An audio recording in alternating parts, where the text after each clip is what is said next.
ഇത് ഇറാനെ കൂടുതൽ പ്രതിരോധത്തിലാക്കാൻ വേണ്ടിയിട്ട് അമേരിക്ക ഇപ്പോൾ ചൈനയെ സമീപിച്ചിരിക്കുകയാണ്. ഒപ്പം തന്നെ തായ്വാനെ വിളിച്ച് സംസാരിക്കുകയൊക്കെ ചെയ്ത്. എന്നാൽ ഇതിനൊന്നും വഴങ്ങാതെ ഇറാൻ തൻ്റെ നിലപാടുമായിട്ട് മുന്നോട്ട് പോകുന്ന ഒരു അവസ്ഥയാണ് കാണുന്നത്. എന്താണ് ഇപ്പോൾ അവിടെ സംഭവിക്കുന്നത്? അപ്പം നാളെ നിർണായകമായ ചർച്ച നടക്കുകയാണ്. നാളെ ചർച്ച നടക്കില്ല എന്നൊക്കെ പറഞ്ഞ് പലതരം വാർത്തകളും പ്രചരിക്കുന്നുണ്ട്. പക്ഷെ തെറ്റാണ്. ഈ നിമിഷം വരെയും ഇറാനും അമേരിക്കയും തമ്മിലുള്ള നിർണായകമായ ചർച്ച അത് മാറ്റിവെച്ചിട്ടില്ല. അപ്പം അതിൽ ഒരുപാട് ത്രെട്ടുകൾ ഉണ്ടെങ്കിലും ഒരുപാട് ഭീഷണികൾ വരുന്നുണ്ട്, വെല്ലുവിളികൾ വരുന്നുണ്ട്. ഇതുപോലെ അമേരിക്ക ചൈനയെ വിളിക്കുന്നു, ഇസ്രായേൽ അമേരിക്കയുമായി കൂടിക്കാഴ്ച നടത്തുന്നു. അതായത് ഈ ചർച്ച വിജയിക്കരുത് എന്ന് ആഗ്രഹിക്കുന്നവരാണ് ഈ പ്രധാനമായിട്ടും ഇതിന് പിന്നിൽ കളിക്കുന്നത്. അതിൽ അമേരിക്ക തന്നെ ഒരിക്കലും ഇറാൻ പറയുന്ന കണ്ടീഷൻസ് അംഗീകരിച്ചുകൊണ്ട് ഈ കരാറിൽ ഒപ്പിടേണ്ട അവസ്ഥ വരരുത് എന്ന് അമേരിക്ക ചിന്തിക്കുന്നുണ്ട്. അതുകൊണ്ടാണ് അമേരിക്ക അവസാന നിമിഷം ചൈനയെ വിളിക്കുന്നത്. കാരണം ചൈനയും റഷ്യയും ഒക്കെയാണ് ഇറാനെ വല്ലാത്ത രീതിയിൽ സപ്പോർട്ട് ചെയ്യുന്നത്. ഇന്ത്യ ഐക്യരാഷ്ട്ര സംഘടനയിൽ ഇറാൻ അനുകൂലമായ നിലപാട് സ്വീകരിച്ചു. അതുകൊണ്ടാണ് ഇപ്പോൾ ഇന്ത്യയുമായിട്ട് പെട്ടെന്ന് ആ വ്യാപാര കരാറിൽ ഒപ്പുവെച്ച് ഇന്ത്യയെ ഒന്ന് തണുപ്പിക്കാൻ അമേരിക്ക തയ്യാറായത്. കാരണം പശ്ചിമേഷ്യയിൽ എവിടെയും അമേരിക്കയ്ക്ക് ഗ്രിപ്പില്ല.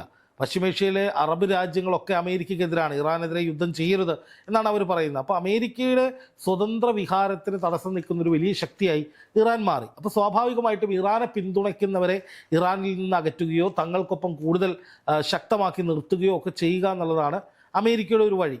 അപ്പോൾ രണ്ട് വള്ളത്തിലും കാലിടുന്ന അമേരിക്കയുടെ സ്ഥിരം പരിപാടി ഇവിടെയുണ്ട്. അതായത് ഒരു വശത്ത് കരാറുമായിട്ട് മുന്നോട്ട് പോകുന്നു, ഇറാനുമായി ചർച്ചയ്ക്ക് ഇരിക്കാമെന്ന് പറയുന്നു. എന്നാൽ മറുവശത്ത് ഇറാനെ ദുർബലപ്പെടുത്താൻ വേണ്ടി ചൈനയുമായി ഫോണിൽ വിളിച്ച് സംസാരിക്കുന്നു. അതൊരു വലിയ നീക്കമാണ്. അതായത് ചൈനയുമായി ബദ്ധവൈരികളെ പോലെ ഇരുന്ന അമേരിക്ക ഇറാനെ വെട്ടി ചൈനയെ കൂടെ കൂട്ടി ഇറാനും ചൈനയും തമ്മിലുള്ള ബന്ധത്തെ എങ്ങനെയെങ്കിലും പ്രശ്നമുണ്ടാക്കാൻ കഴിയുമെന്ന് നോക്കുന്നതിൻ്റെ തുടക്കമാണത്. അമേരിക്ക എപ്പോഴും അങ്ങനെയാണ്, എല്ലായിടത്തും ഇടിച്ചു കയറും, അതിനുശേഷം അവിടെ ശത്രുതയുണ്ടാക്കും, അതിൽ നിന്ന് മുതലെടുപ്പ് നടത്തും. പശ്ചിമേഷ്യൻ രാജ്യങ്ങളിലൊക്കെ അമേരിക്ക സ്വാധീനം ഉറപ്പിച്ചതും അമേരിക്കയുടെ സൈനിക കേന്ദ്രങ്ങൾ ഇക്കണ്ട അറബ് രാജ്യങ്ങളിലൊക്കെ വന്നതിൻ്റെയൊക്കെ ചരിത്രം പരിശോധിച്ചാൽ അമേരിക്ക എപ്പോഴും മുട്ടനാടുകളെ തമ്മിൽ അടുപ്പിച്ച് ചോര കുടിക്കുന്ന ഒരു ചെന്നായിയുടെ റോളാണ് എപ്പോഴും സ്വീകരിക്കാറ്. അതിൽ ഒരു വശത്ത് യുദ്ധമുണ്ടാകണം എന്ന് പറയും, കാരണം യുദ്ധമുണ്ടായാൽ അമേരിക്കയുടെ ആയുധ വിപണി വലിയ തോതിൽ വളരും. എന്നാൽ മറുവശത്ത് സമാധാനത്തിൻ്റെ പാതയിലൂടെ മറ്റൊരു വഴി കൂടി അമേരിക്ക തുറക്കും. എന്നിട്ട് ഞങ്ങളാണ് സമാധാനം കൊണ്ടുവന്നതെന്ന് പറഞ്ഞ് ലോക പോലീസ് ചമയും. ഇത് ഇവരുടെ സ്ഥിരം പരിപാടിയാണ്. അപ്പം ഈ അമേരിക്ക ചൈനയെ സമീപിച്ചതുകൊണ്ട് അത് ഏതെങ്കിലും തരത്തിൽ ഇറാൻ ഒരു ആശങ്കപ്പെടേണ്ട കാര്യമുണ്ടോ? അല്ല, ഇറാനെ സംബന്ധിച്ച് ഇറാൻ ഒരിക്കലും ചൈനയും റഷ്യയും അവരവരുടെ ആയുധ പരിശീലനത്തിനൊക്കെ അമേരിക്കയെ വെല്ലുവിളിച്ചുകൊണ്ട് റഷ്യയും ചൈനയും ഒക്കെ കൂടെ നിർത്തിയെന്നുള്ളത് ശരിയാണ്. പക്ഷേ അതിനപ്പുറത്തേക്ക് ഇറാൻ അമേരിക്കയെ വെല്ലുവിളിക്കുന്നതും ആക്രമിക്കാനുള്ള നീക്കങ്ങളിലേക്ക് പോകുന്നതൊക്കെ ഒറ്റയ്ക്ക് തന്നെയാണ്. ഇറാൻ എപ്പോഴും അത്. ഇപ്പം മുമ്പ് ജൂൺ മാസത്തിൽ ഇറാനിലേക്ക് ഒരു ആക്രമണം നടന്ന സമയത്ത് ഇറാൻ പ്രത്യാക്രമണം 12 ദിവസം ഇസ്രായേലിലേക്ക് നടത്തി.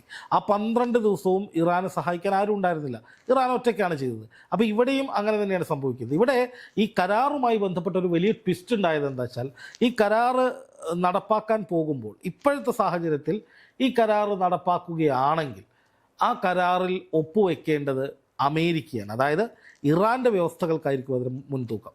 ഇപ്പോൾ അമേരിക്ക പറയുന്നു ഇറാൻ കരാറിൽ ഒപ്പുവെക്കണമെന്നാണ് പറയുന്നതെങ്കിലും യഥാർത്ഥത്തിൽ സംഭവിക്കുന്നത് ഇറാൻ അമേരിക്കയെ കൊണ്ട് ഈ കരാറിൽ ഒപ്പുവെപ്പിക്കുക എന്നുള്ളതാണ്. അതായത് ഇറാൻ്റെ നിർദ്ദേശങ്ങളാണ് ഇതിൽ മുന്നിട്ട് നിൽക്കുന്നത്. അതിലാദ്യം എന്ന് പറയുന്നത് തുർക്കിയിൽ നടത്താം ഈ മീറ്റിംഗ് എന്ന് പറഞ്ഞത് അമേരിക്കയായിരുന്നു. ഇറാൻ പറഞ്ഞു പറ്റില്ല, ഒമാനിൽ നടത്താം. അവസാനം ഇപ്പോൾ ഒമാനിലാണ് നടക്കുന്നത്. അപ്പോൾ ആണ് ട്രംപിന് വിട്ടുകൊടുക്കേണ്ടി വരികയാണ്. അൽ ജസീറയുടെ റിപ്പോർട്ടിൽ കറക്റ്റായിട്ട് പറയുന്നുണ്ട് ഒമാനിൽ തന്നെയായിരിക്കും നടക്കുക എന്നുള്ളത്. പിന്നെ ഇറാൻ പറയുന്ന ഏറ്റവും പ്രധാനപ്പെട്ട ഒരു കാര്യം, ആണവ വിഷയത്തിൽ മാത്രമായിരിക്കും ചർച്ച നടക്കേണ്ടത്, മറ്റ് വിഷയങ്ങളെക്കുറിച്ചൊന്നും പ്രതിപാദിക്കേണ്ടതില്ല. ഇറാൻ്റെ പ്രോക്സി ഗ്രൂപ്പുകളെക്കുറിച്ചോ ഇറാൻ്റെ പശ്ചിമേഷ്യയിലെ ഇടപെടലുകളെക്കുറിച്ചോ ഇറാൻ്റെ മറ്റ് വ്യാപാരങ്ങളെക്കുറിച്ചോ ഇറാൻ്റെ പ്രതിരോധത്തെക്കുറിച്ചോ ഇറാൻ്റെ ആഭ്യന്തര കലാപത്തെക്കുറിച്ചോ ഇതിനെക്കുറിച്ചൊന്നും സംസാരമില്ല. ആണവ വിഷയം മാത്രം സംസാരിക്കുക. അപ്പോൾ അത് അമേരിക്കയെ സംബന്ധിച്ച് വലിയ തിരിച്ചടിയാണ്. അമേരിക്കക്ക് അത് തിരിച്ചടിയാവുന്നത് അത് ഇസ്രായേലിന് തിരിച്ചടിയാകുമെന്നുള്ളത് കൊണ്ടാണ്. കാരണം അമേരിക്കയെ നേരിട്ട് ബാധിക്കുന്ന വിഷയങ്ങളല്ല ഇതൊന്നും. ഇറാൻ്റെ മിസൈലുകൾ അമേരിക്കയെ നേരിട്ട് ബാധിക്കുന്ന വിഷയമല്ല, അല്ലെങ്കിൽ ഇറാൻ്റെ ശാക്തീകരണം അമേരിക്കയെ നേരിട്ട് ബാധിക്കുന്ന ഇസ്രായേലിനെയാണ്. കാരണം ഇറാൻ അല്പമെങ്കിലും ഒന്ന് ഉയർന്നാൽ അപ്പോൾ മുതൽ ഇസ്രായേലിൻ്റെ ഭയം തുടങ്ങും, ഭീഷണി തുടങ്ങും. ഇസ്രായേൽ കരുതുന്നത് ഇറാൻ ഈ വളരുന്നത് മുഴുവൻ ഇസ്രായേലിനെ ആക്രമിച്ച് തീർക്കാനാണ് എന്നാണ്. പക്ഷേ ഇറാൻ പറയുന്നത് ഇത് ഞങ്ങളുടെ സ്വയം പര്യാപ്തതയ്ക്ക് വേണ്ടിയാണെന്നാണ്. പക്ഷേ ഇസ്രായേൽ എപ്പോഴും പേടിക്കുന്നതിൻ്റെ കാരണമെന്ന് പറഞ്ഞാൽ ഇസ്രായേലിൽ എല്ലാവരെയും പേടിയാണ്. ഇസ്രായേലിന് ചുറ്റുമുള്ള മുഴുവൻ ആളുകളെയും അറബ് രാജ്യങ്ങളെ ഒക്കെ ഇസ്രായേലിന് പേടിയാണ്. കാരണം അവരേത് നിമിഷവും ഞങ്ങളെ ആക്രമിക്കും എന്നൊരു ഭീതി അവരുടെ ഉള്ളിലുണ്ട്. അതുകൊണ്ടാണ് ഇവർ സകലയിടത്തും പോയിട്ട് അങ്ങോട്ട് കയറി ആക്രമണം നടത്തുന്നത്. അപ്പോൾ സ്വാഭാവികമായിട്ടും ഈ ഇറാൻ വളർന്നാൽ തങ്ങൾക്കായിരിക്കും തിരിച്ചടി എന്നുള്ളത് കൊണ്ട് ഇസ്രായേൽ വലിയ തരത്തിൽ ഈ കരാർ ഉണ്ടാകരുത് എന്ന് പറയുന്നുണ്ട്. ഇതിന് കാരണമെന്ന് പറഞ്ഞാൽ ഇപ്പോൾ ഇന്നലെയൊക്കെ അമേരിക്കയുടെ സ്റ്റീവ് വിറ്റ്കോഫ് അടക്കമുള്ള പശ്ചിമേഷ്യയിലെ നയതന്ത്ര പ്രതിനിധി അടക്കമുള്ള ആളുകളുമായിട്ട് ഇസ്രായേൽ ചില നിർണായകമായ ചർച്ചകൾ നടത്തി. അതായത് ഈ ആണവ ചർച്ച ഒമാനിൽ അമേരിക്കയും ഇറാനും തമ്മിൽ ചർച്ച തുടങ്ങുന്നതിന് മണിക്കൂറുകൾക്ക് മുമ്പ് സുദീർഘമായ വലിയ ചർച്ചകൾ ഇവർ നടത്തി. എന്താ കാരണം എന്നറിയോ? ആ ചർച്ചകൾ ഇസ്രായേൽ മുന്നോട്ട് വയ്ക്കുന്ന ആവശ്യം ഇറാനെ ലോക്ക് ചെയ്യുക എന്നുള്ളതാണ്. ഇറാനെ എങ്ങനെയെങ്കിലും ലോക്ക് ചെയ്യണം, ഇറാൻ്റെ ആവശ്യങ്ങൾ അംഗീകരിക്കരുത്. അങ്ങനെ അംഗീകരിച്ചാൽ പിന്നെ ഇറാനെ പിടിച്ചാൽ കിട്ടില്ല. ഇതാണ് അവരുടെ പേടി. അപ്പോൾ സ്വാഭാവികമായിട്ടും ഇറാൻ എന്താണ് പറയുന്നത്? ഞങ്ങളുടെ ആവശ്യം കഴിഞ്ഞിട്ടുള്ള ചർച്ച മതി. അതായത് ഞങ്ങളുടെ ആവശ്യങ്ങൾക്ക് മുൻഗണന കൊടുക്കുന്ന ചർച്ചയാണ് നടക്കേണ്ടത്. അപ്പോൾ ഈ ചർച്ച കൊണ്ടൊരു പരിഹാരം ഉണ്ടാവാൻ സാധ്യതയുണ്ടോ? അപ്പോൾ ഇറാനെ സംബന്ധിച്ച് ഇറാൻ എപ്പോഴും അവരുടെ കാര്യങ്ങൾക്ക് മുൻഗണന വേണമെന്ന് വാദിക്കുകയാണ്. ഇപ്പോൾ നിലവിൽ അതങ്ങനെയാണ് പോയിക്കൊണ്ടിരിക്കുന്നത്. കരാറിൽ വലിയൊരു ട്വിസ്റ്റ് ഉണ്ടായിരിക്കുന്നു. ഈ കരാറിനെക്കുറിച്ച് ട്രംപും അമേരിക്കയും പറഞ്ഞതൊന്നുമല്ല നാളെ ചർച്ച ചെയ്യാൻ പോകുന്നത്. ഇത് ഇപ്പം നമ്മുടെ നാട്ടിൽ കാണുന്ന പല മാധ്യമങ്ങളും തെറ്റായിട്ടാണ് വളച്ചൊടിക്കുന്നത്. ഇപ്പോൾ രാവിലെ ഞാൻ ഏഷ്യാനെറ്റ് ന്യൂസിൽ വെച്ച് നോക്കിയപ്പോൾ അവർ പറയുന്നത് ഈ കരാർ നടപ്പാക്കുന്നത് അമേരിക്കയുടെ താല്പര്യപ്രകാരമാണെന്നാണ്. കരാർ ഉണ്ടാക്കണം എന്നുള്ളത് അമേരിക്കയുടെ താല്പര്യമായിരുന്നു. പക്ഷേ ചർച്ച ചെയ്യാൻ പോകുന്ന അമേരിക്കയുടെ താല്പര്യമല്ല. ഇത് ഇവർക്ക് മനസ്സിലായിട്ടില്ല. ഇവിടെയുള്ള മാധ്യമങ്ങൾക്കായാലും പാശ്ചാത്യ മാധ്യമങ്ങൾക്കായാലും ഇവരുണ്ടാക്കുന്നൊരു ട്രെൻഡ് ട്രംപിനോട് ഇറാൻ അങ്ങോട്ട് പോയി സമീപിച്ച പോലെയാണ്. ഇറാൻ കരാറിന് സമ്മതം മൂളി അല്ലെങ്കിൽ ഇറാൻ ഗതികെട്ട് കരാറിലേക്ക് വരുന്നു എന്ന രീതിയിലാണ് ഒരു പ്രൊപ്പഗണ്ട ഉണ്ടാകുന്നത്. പക്ഷേ ശരിക്കും എന്താ സംഭവിച്ചത്? നേരെ തിരിച്ചാണ്. കാരണം ഇറാൻ ഒരു ആക്രമണം നടത്തിയപ്പോൾ ഇത് നോക്കുക, 1.5 മാസക്കാലത്തോളം ഒരു കപ്പലും കൊണ്ടിട്ടിട്ട് വെറുതെ വീരവാദം അടിക്കലായിരുന്നു ട്രംപിൻ്റെ പരിപാടി. ഇന്നല്ലെങ്കിൽ നാളെ ഇറാനെ തീർക്കും, മറ്റന്നാൾ തീർക്കും എന്ന് പറച്ചിൽ മാത്രമേ ഉണ്ട്. പക്ഷേ ഇറാൻ അവരുടെ പടക്കോപ്പുകൾ ഇറക്കി, അവരുടെ കപ്പലുകൾ ഇറക്കി, അവരുടെ സംയുക്ത നാവികാഭ്യാസം തുടങ്ങി. റഷ്യയും ചൈനയും വിളിച്ചുകൊണ്ട് വന്നു. ഒരു ഡ്രോൺ നേരെ ഇവരുടെ കപ്പലിൻ്റെ മുകളിലേക്ക് വിട്ടു. ഇതോടുകൂടി അമേരിക്ക പരിഭ്രമിച്ചു പോയി. യുദ്ധം ചെയ്യാൻ വന്നവരാണെങ്കിൽ പിന്നെ എന്തിനാ അങ്ങനെ നിൽക്കുന്നത്? അടിച്ചുകൂടെ? എന്തോ ഇറാൻ ആക്രമിക്കാത്തത്? ഇവർക്കായിരുന്നല്ലോ തിടുക്കം. ഇറാൻ ഒറ്റ വാക്കേ അന്ന് മുതലേ പറയുന്നുള്ളൂ, ഞങ്ങളെ ആക്രമിച്ചാൽ ഞങ്ങൾ തിരിച്ചടിക്കും. ഇത് മാത്രമേ ഇറാൻ പറഞ്ഞിട്ടുള്ളൂ. അമേരിക്കയാണ് പറഞ്ഞുകൊണ്ടിരുന്നത് നിങ്ങൾ വന്നില്ലെങ്കിൽ ഞങ്ങൾ അടിക്കും, തീർക്കും. അപ്പോൾ ഇറാൻ പറഞ്ഞു ഞങ്ങൾക്ക് കരാർ ഒപ്പിടാൻ സൗകര്യമില്ല, നിങ്ങൾ പറയുന്ന പോലെ ഒപ്പിടാൻ സൗകര്യമില്ല. ഇത് തുടക്കം മുതലേ ഇറാൻ്റെ സ്റ്റാൻഡാണ്. അപ്പോൾ അതിന് അമേരിക്ക വഴങ്ങുകയാണ് ചെയ്തത്. അതായത് ഇറാൻ്റെ സ്റ്റാൻഡിനോട് അമേരിക്ക സമ്മതം മൂളിയപ്പോഴാണ് ഈ കരാർ നടക്കാൻ തീരുമാനിച്ചത്, അല്ലെങ്കിൽ ഈ ചർച്ച നടക്കാൻ തീരുമാനിച്ചത്. അപ്പോൾ സ്വാഭാവികമായിട്ടും അമേരിക്ക അയയുന്നു, അല്ലെങ്കിൽ അമേരിക്ക ഇറാൻ്റെ വഴിക്ക് വരുന്നു എന്നുള്ളതാണ് ഇതിൽ പ്രധാനപ്പെട്ട കാര്യം. നമ്മൾ ഈ യുദ്ധ സാഹചര്യം ചർച്ച ചെയ്യുമ്പോൾ ആദ്യം മുതലേ പറയുന്നൊരു കാര്യം, ഇതിൽ ഇറാനായിരിക്കും ആദ്യം ആക്രമണം നടത്തുക. നമ്മൾ പറഞ്ഞിട്ടുണ്ട് ഇറാനായിരിക്കും ആദ്യം അടിക്കുക. കാരണം ഇത് എത്രയാണെന്ന് വെച്ചിട്ട് അമേരിക്കയുടെ ഈ ഭീഷണിയും ഈ പറയുന്ന സമ്മർദ്ദവും സഹിക്കുക. അപ്പോൾ ഇറാൻ തന്നെ ഒരു പൊട്ടിക്കുമ്പോൾ നമ്മൾ പറഞ്ഞ 3-ന്റെ അന്ന് ഇറാൻ ഒരു ആക്രമണ ശ്രമം അമേരിക്കയിലേക്ക് ഡ്രോണുകൾ ഉപയോഗിച്ച് നടത്തി. അതിന് അമേരിക്ക അത് പൊട്ടിച്ച് കളഞ്ഞു. അതിനുശേഷമാണ് ഇത് കളവൊരുങ്ങുന്നത്. അപ്പോൾ ഈ കരാറിൽ ഇപ്പോൾ ഒരു വലിയ ട്വിസ്റ്റ് ഉണ്ടായത് എന്താണെന്ന് വെച്ച് കഴിഞ്ഞാൽ, അമേരിക്ക പറഞ്ഞ നിർദ്ദേശങ്ങൾ മുഴുവൻ ഈ ചർച്ചയിൽ നിന്ന് മാറിയിട്ടുണ്ട്. ഇപ്പം ചർച്ച ചെയ്യാൻ പോകുന്ന വിഷയം ഇറാൻ പറയുന്ന കാര്യങ്ങളാണ്.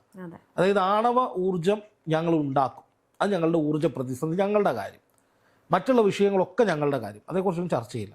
ചർച്ച ചെയ്യാൻ പോകുന്ന കാര്യം ആണവ ആയുധം ഞങ്ങൾ നിർമ്മിക്കുകയോ ഇല്ലയോ കുറിച്ചാണ്. ഞങ്ങൾ ആണവായുധം നിർമ്മിക്കില്ല. ഇതാണ് കരാറിൻ്റെ ആകെയുള്ള കണ്ടന്റ്. ഇതിൽ ചുറ്റിയാണ് കരാർ നടക്കുള്ളൂ എന്ന് ഇറാൻ പറഞ്ഞിട്ടുണ്ട്. ഇത് അമേരിക്ക അംഗീകരിച്ചുകൊണ്ടാണ് ഈ കരാർ നടക്കുന്നത്. അല്ലാതെ അമേരിക്ക പറയുന്ന നിർദ്ദേശങ്ങൾ മുഴുവൻ ഇറാൻ അംഗീകരിച്ചിട്ടില്ല. ഇറാൻ ഇപ്പോഴും പറയുന്നത് ആണവോർജവുമായി ബന്ധപ്പെട്ട സംസാരത്തിൽ ആണവ ആയുധങ്ങൾ ഞങ്ങൾ നിർമ്മിക്കുമോ ഇല്ലയോ ഇതിൽ മാത്രമേ ചർച്ചയുള്ളൂ. അപ്പോൾ ശരിക്കും പറഞ്ഞാൽ അത് ഇറാൻ്റെ ഒരു വലിയ മുന്നേറ്റമാണ്. അതിൻ്റെ അർത്ഥം എന്താണെന്നറിയോ? ഇറാൻ ആ അഡമൻ സ്റ്റാൻഡിൽ നിൽക്കുന്നതിൻ്റെ കാരണം ഈ കരാർ നടപ്പായാലും ഇല്ലെങ്കിലും ഇറാൻ ഒന്നും സംഭവിക്കാൻ പോകുന്നില്ല എന്ന് ഇറാന് നല്ല ബോധ്യമുണ്ട്. അവർക്കതിനുള്ള കരുത്തുണ്ട് എന്നുള്ള ബോധ്യം ഇറാനുണ്ട്. അപ്പോൾ അതുകൊണ്ടാണ് ഇറാൻ ഇത്ര ധൈര്യത്തോടെ നിൽക്കുന്നത്. ഇതിനെ ഞാൻ വിശേഷിപ്പിക്കുന്നത് ഇറാൻ്റെ ഒരു മുന്നേറ്റമായി തന്നെയാണ്. അതായത് ഇങ്ങനെ ഒരു കരാർ ഉണ്ടാക്കിയില്ലെങ്കിൽ, ഞങ്ങൾ പറയുന്ന നിർദ്ദേശങ്ങളിൽ ഒപ്പുവെച്ചില്ലെങ്കിൽ നിങ്ങളെ തീർത്ത് കളയുമെന്ന് പറഞ്ഞ് ലോകശക്തിയായ അമേരിക്ക ഒരു വശത്ത് നിൽക്കുന്നു. ഇസ്രായേൽ അവർക്ക് വലിയ പിന്തുണ കൊടുക്കുന്നു. എന്നിട്ടും ഇതിൽ പതറാതെ ഭയക്കാതെ തങ്ങളുടെ നയത്തിലേക്ക്, അത് ഞങ്ങൾ പറയുന്നതിലേക്ക് നിങ്ങൾ വരൂ എന്ന് പറഞ്ഞ് അമേരിക്ക അവിടെ കൊണ്ടുവന്ന് ഇരുത്തി ഇറാൻ. ഇത് ഇറാൻ്റെ മുന്നേറ്റമാണ്, ഇറാൻ്റെ ധൈര്യമാണ്. ഇത് ശരിക്കും ഇരുട്ടടിയാകുന്ന ഇസ്രായേലിനാണ്. ഇസ്രായേലിന് വലിയ തിരിച്ചടിയാണിത്.